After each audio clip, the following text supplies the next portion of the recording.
When the Iowa House called a special nighttime public hearing at the Capitol on banning abortions after a baby's heartbeat can be detected, with only 24 hours' notice, the family leader and the coalition of pro-life leaders assembled a roster of expert witnesses from around the country to rise to the challenge of defending life. What you're about to see are key excerpts of the testimony, both pro and con.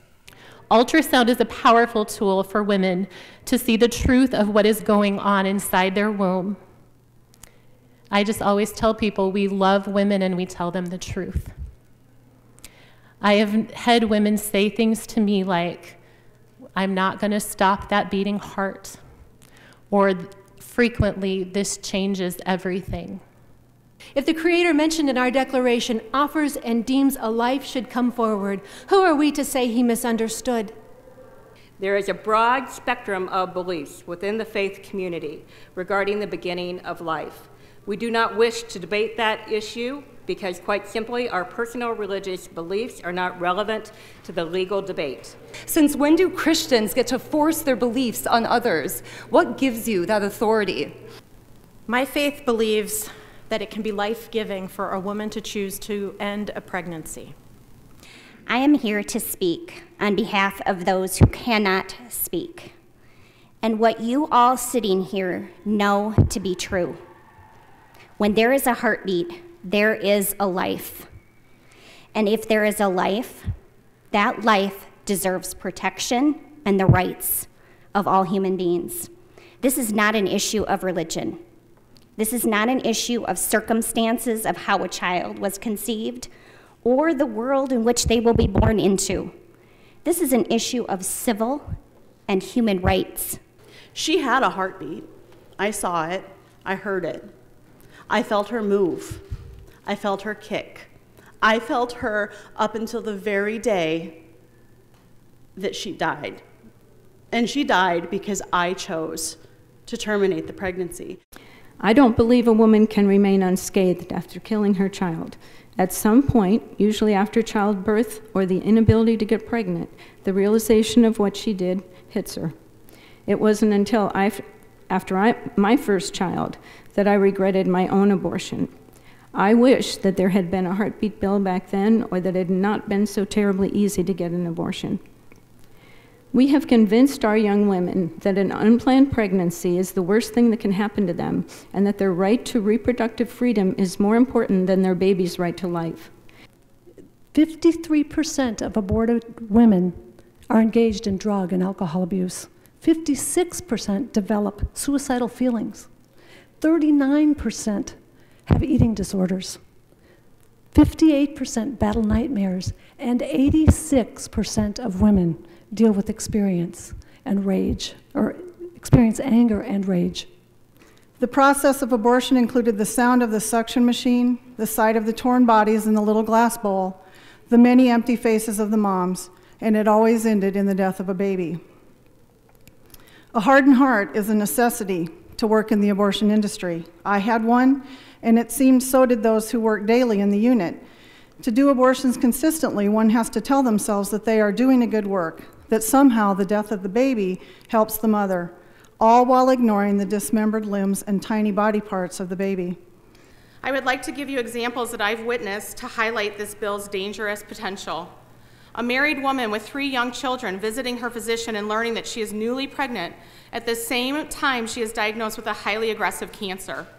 Abortion is recommended to preserve her health and ultimately may save her life. A 13-year-old who is raped. Her recovery from this event is challenging enough without compounding a forced pregnancy and delivery. Abortion must be an option for these young victimized women. He is my son, and he has a right to be here. Do not use me and my rape and my story and the story of all of us mothers from rape who love our children as a banner to hide behind and excuse the genocide of the innocent. We love our children. The first time I saw my son's heartbeat was on an ultrasound. It's the same heartbeat that beats in his 3-year-old body today. He is an exceptional child, but he is not an exception. I'm here tonight to bear witness to the lies that I heard and the lies that I was told, that If you just abort, everything will be okay and you'll forget. If you just abort, then you can move on. There's no forgetting. No woman is ever going to forget what happened to her. I've been told so many times that if you just had an abortion, you won't always have this reminder hanging over your head, this reminder. Is my son a reminder? He absolutely is. My son is a reminder every day that as women, we can rise above our circumstances. My son is a reminder that love is always stronger than hate, and that who we are as human beings is not determined by how we were conceived. A couple who is overjoyed with the thoughts of starting a family, only to learn at 11 weeks that their fetus has a chromosomal abnormality incompatible with life. This family deserves the right to choose whether to terminate or carry this pregnancy. They told my parents that my brother would never walk. He would never have a normal life. He would be a burden on his siblings. He would destroy his family, and he would ultimately have no future. After all that and more, the doctor looked at my parents and said, quote, "Abort. Start over. His life is not worth living." Today, yes, my brother does have spina bifida, and he has challenges that you and I may never face, but he's a thriving member of society with a master's degree, a full-time job as a teacher. He's lived overseas, and he's getting married this spring. And yet, the doctor said his life wasn't worth living. I feel that it is ironic that I am testifying here against this bill today during Women's History Month. And yes, I am here to talk about the women. It is ironic that I'm here because when we should be celebrating women's achievements and how far we've come as a state, instead we are once again being forced to plead for women's basic reproductive rights. There's actually 2 heartbeats, 2 lives, 2 people. Who are we to judge that one of those 2 lives is more important than the other one and choose to kill one of those 2 lives because of the convenience of the other? As a woman, I believe strongly in having the right to make decisions regarding my own body. But my right to control my body ends when it infringes on another body, the life of the unborn child. A child with her own beating heart, her own DNA, completely separate from her mother. Don't disregard science in order to continue to spread a culture of death. And I am very proud of Iowa taking the lead on passing a heartbeat bill because it is time. Ladies and gentlemen, it's been 45 years. 60 million babies have died. And some people are proud of the fact that they're claiming success because they've got abortions down to 1 million a year. Something has to change. I have had an abortion, and my life has changed dramatically because of it.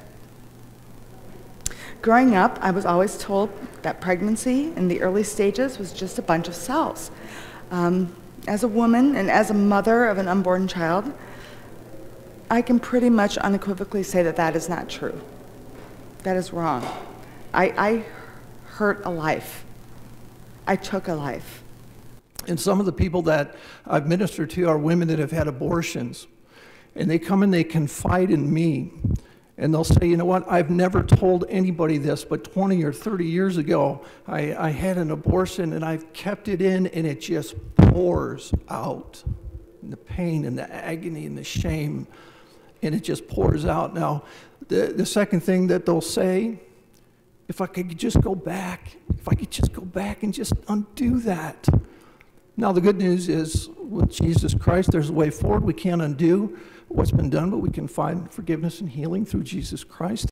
But the thing that just touched my heart was the hurt that people are going through that stood on the side of abortion. There was just a lot of heartache and a lot of sadness, but it was powerful too on the other hand because there were so many powerful testimonies that spoke to the heartbeat of a baby. And that's powerful as a grandma, that's powerful as a mom. I was pro-choice. I didn't know the Lord 8 years ago. I went to University of Iowa. I thought like most in this rotunda tonight. And I would have been angry. I would have been upset at the state trying to push their beliefs on me. But the ultimate thing that changed me, it wasn't facts. It was the gospel. The gospel is the hope. The gospel is the essential thing that can set people free. All people need it. It doesn't matter what the bondage is. This is just one of a long list of issues this world struggles with every day. And the gospel of Jesus Christ is the only thing that's got the power to set people free.